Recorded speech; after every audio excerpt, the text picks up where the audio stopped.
Okay, so hello everybody and welcome to my photography channel, and to start things off I will be doing a video guide which has absolutely nothing to do with taking great photos. But anyway, here it is. This is the Behringer Xenyx 302 USB mixer. I apologise that the audio quality in this video isn't superb, but I'm using a different microphone that I typically use. I do use the Audio-Technica 80-2020 usually, but for this video I've had to unplug that and I'm doing it slightly differently. So here's the product. It's listed as having 5 inputs. It's got an XLR input, which are these 3 dots here, and it is phantom powered, but I'll get onto that a little bit later. It does support a 1/4 inch jack for your guitar, and that actually goes sort of right in that centre bit there. You've also got RCA phono cables for the line in, so your red and white standard. You've also got the same for 2-track, and you've got the same for your outputs. You can also use your headphones if you've got like a headphone with a microphone boom stuck on it, so you can use those there, or you can just use like a standard 3.5mm microphone and also 3.5mm headphones separately. One of the other things you can do with this product is use the USB, which is on the back there, as one of the input devices. So if you want to have audio coming off your computer which you want to mix and then output separately, you can do. One of the interesting things you can do with this product is basically always have it connected because of the USB. So if you wanted to, you could actually use this entire unit as basically your audio controller outside your computer. So instead of having your headphone and microphone plugged in sort of through your 3.5mm jack, you can just plug this unit into USB into your computer and then just have your headphones and USB always plugged in, so you're always ready to record, and then you can just plug in your other interface and record whenever you want to. If you want to use this device for recording gameplay footage or anything like that, which is one of the things I do, I have a gaming channel, you can have it so you can sort of record commentary through your microphone and also put your game audio through one of these line channels. But the way I actually do it is with the Elgato Game Capture HD. One of the great features of that is obviously you can record audio through that. So I tend to record commentary and things like that through the microphone, but instead of having other people through the headset recording through this, I record them through the Elgato. But if you can't do that, then this is another option. Regarding the outputs, there are a couple of options you've got. As I say, you've got the RCA outputs, you've also got the headphone output if you want to monitor your recordings, and you've also got, as I say, the USB on the back, so you can actually record straight onto your computer, and this works fine with things like Audacity and Adobe Audition. You can just use this entire thing as the recording unit. The headphone jack itself, that's actually got a 0 delay on it. So if you want to monitor, then you can actually listen to yourself in real time. I'm not sure if you've heard of a thing called Speech Zapper. It's an app on iOS devices where it records what you're saying, but then it also plays it back with like a small delay, and basically it causes your speech to go to crap because you really can't listen to what you're saying whilst you're saying something else. But with this, because it's got 0 delay, then that's absolutely fine. So before I go into the other features, I'd just like to cover a bit about the price and who this product is actually for. It's currently retailing in the UK on Amazon for around £46, but some places are actually listing it sort of 60 quid upwards. It was cheaper a few months ago, but it's recently shot up in price, so I'm not sure if they're thinking of discontinuing it or whatever. In the US, it's about $50 as well on Amazon. And towards the end of this video, I'll actually discuss why I might be getting rid of this product, which will be nice because I might be able to sell it for a little bit more, but I'll go into that at the end. So regarding who this product is actually for, well, it's really aimed for your basic users. The interface itself is very simple in design. I mean, you've only got a couple of inputs, a couple of dials and things like that to bother with. So it's not going to be too tricky for anyone who's starting out to get used to it. The sort of people I'm thinking of are people who want to get a decent level of recording. If they're doing their sort of own music and they want to record their vocals, or people like me who want to just use it to record gameplay footage. I only use the XLR bit because I have an XLR condenser, and because this is phantom powered, well, that's the only bit I really use it for. I don't bother with the other inputs, but if you want to use them, then they are there. If you are looking at getting into sort of full-time and professional levels of audio recording, I mean, this is a kind of a okay starting place. So I mean, it is something you could consider, but I think you'll quickly sort of run through all the features and you'll wear it out pretty quickly. Not that it's low quality build, but I mean, there aren't too many features, so you'll get through them quite quickly, and then you'll be wanting more. So it doesn't really have much capacity to expand upon. But at the end of the video, when I give my conclusions, I'll also talk about other products which I might suggest. Before I go on, I guess I should mention my experience with audio recording, and it is pretty much nil. Up until a couple of months ago, I really hadn't done anything with audio, so this is the first product I bought, and to be fair, it's actually really easy to get used to using. So if any beginners want to try this out, then you absolutely could do, and it's quite easy to get started with. The Audio Technica website also has instructions on how to set it up properly and all that jazz. So it's easy to follow along and get going up quite quickly. So you've seen the inputs and outputs. Another thing I'll also mention is that you've got the power LED up here, so when it's connected to USB, that will light up.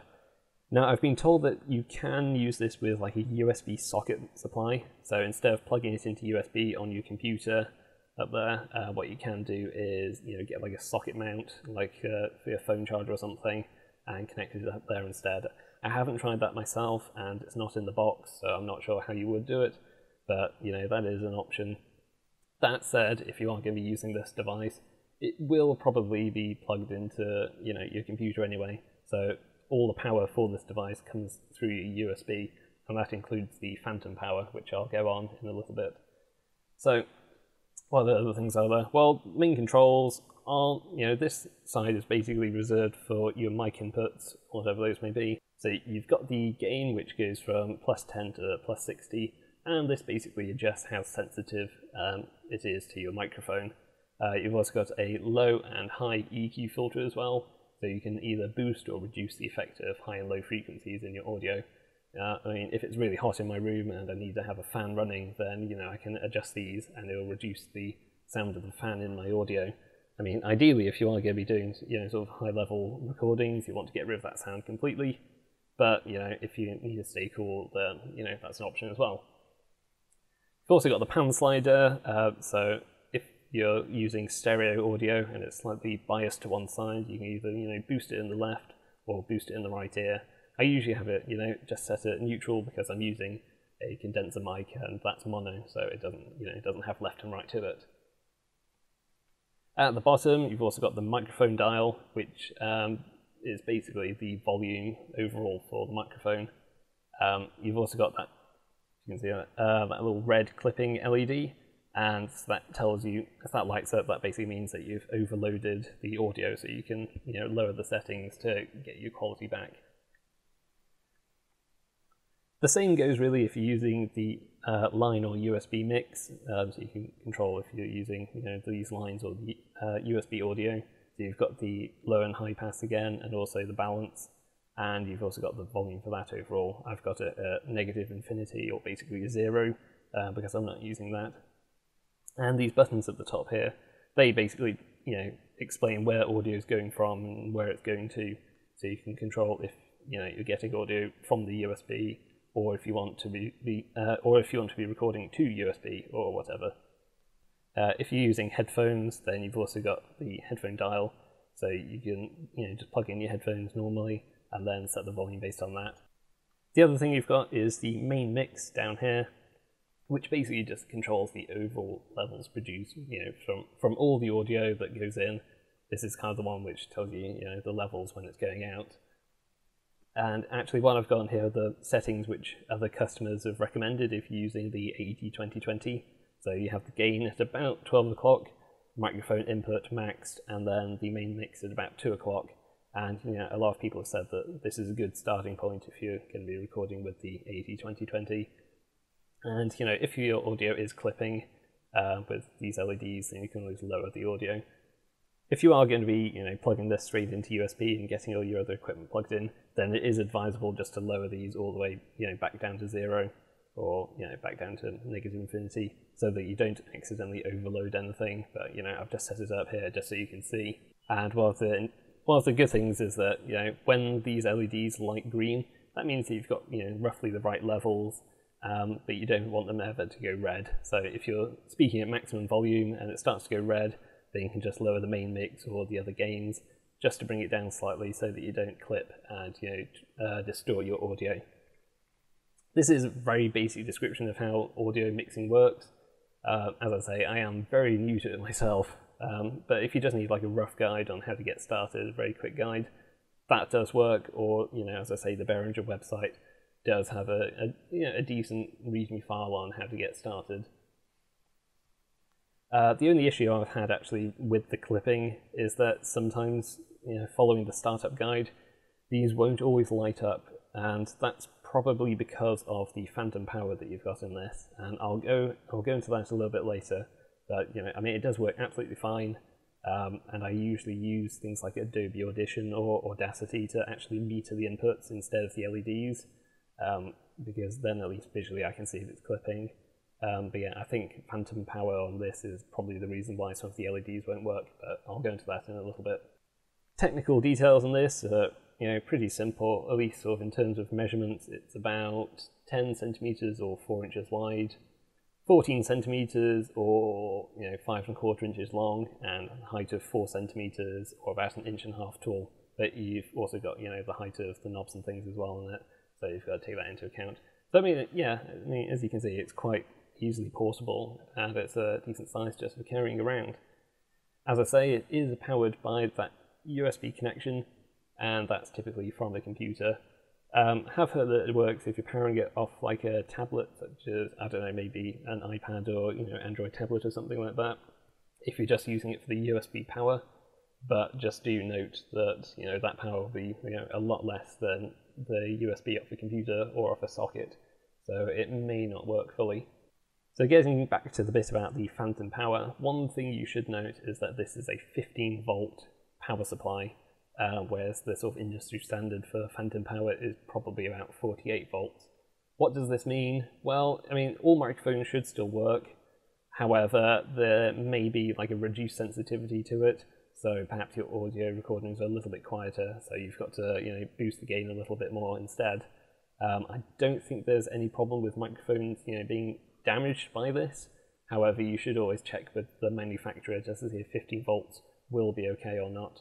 With the AT2020, it is absolutely fine, and I've been using it for about 3 months now, and nothing seems to be an issue with that. But it's just something to bear in mind. I think there are a couple of microphones which are designed for high voltage, so 48 volts and above. So these may not work with it, but the vast majority of microphones will. Just do double check with the manufacturer just to make sure that it'll be okay on 15 volts. And so that goes back to what I was saying about the clipping.